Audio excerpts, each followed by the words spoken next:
Universitas Internasional Batam, Prodi Ilmu Hukum, meminta waktunya sebentar untuk sosialisasi tentang bahaya bullying dan hate speech. Di sini saya Sila Nursyada sebagai pembawa acara dengan rekan saya Robi Muslimin dan Junisa Putri, Putri Deviana, Yena Deska, Gini Mega. dan yang membawa video adalah Laude Agung. Tanpa panjang pembicara, kita hanya punya waktu 30 menit. Langsung saja materi oleh teman saya, yaitu Yena Deska Ramadhani. Jadi pertama saya akan menjelaskan dulu sebenarnya apa definisi dari bullying. Jadi bullying ini tuh tindakan atau perilaku yang dilakukan dengan cara menyakiti fisik secara verbal atau emosional seseorang kelompok yang merasa lebih kuat dibanding korban. Itu tujuannya untuk bikin si korban ini menderita. Nah, selanjutnya di sini ada perbedaan dari bullying sama hate speech. Perbedaannya tuh nggak begitu jauh, cuman kalau bullying ini sudah terjadi kekerasannya. Kalau hate speech ini dia berkata kasar untuk mengacu ke terjadinya kekerasan.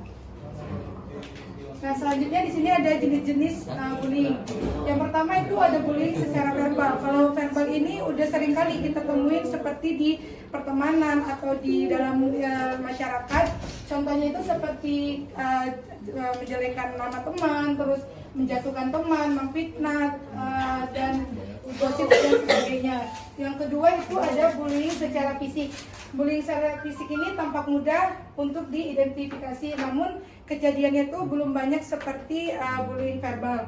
Nah, contohnya itu menendang, mencakar, memukul, dan sebagainya. Yang ketiga ada bullying secara relasional. Bullying ini dilakukan untuk memutuskan hubungan sosial antara teman. Jadi contohnya itu seperti si A memfitnah si B untuk gak berteman lagi dengan si C. Yang keempat ada bullying elektronik. Ini juga banyak kali terjadi, itu dari handphone, website, komputer, dan sebagainya.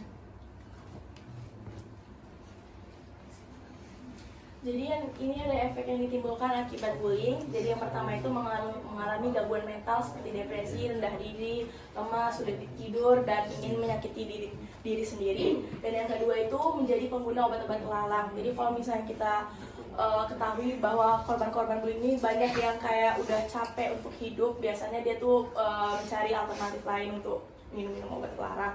Yang kedua itu bahkan kalau bullying di sekolah itu kan bisa bikin prestasi kita menurun ya, bukan karena ada ujian atau lagi sekolah, karena kayak kita tuh udah nggak dianggap lagi di dalam kelas itu.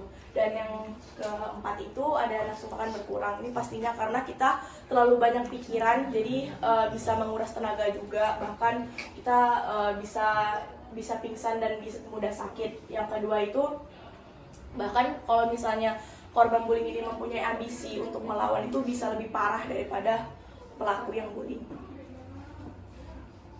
Cara mencegah bullying itu yang pertama adalah melawan. Jadi kalau misalnya kita dibully, kita tuh nggak boleh harus berkecil hati dulu. Sebisanya kita untuk melawan itu agar kita mempunyai tameng diri sendiri dulu.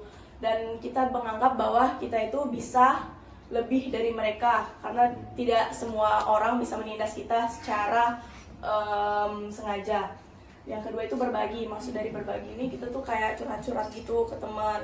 Bahkan kalau misalnya kita ada masalah itu curhat ke teman tuh lebih bagus, atau curhat ke orang tua, karena kayak beban kita tuh lepas aja gitu. Next aja bang.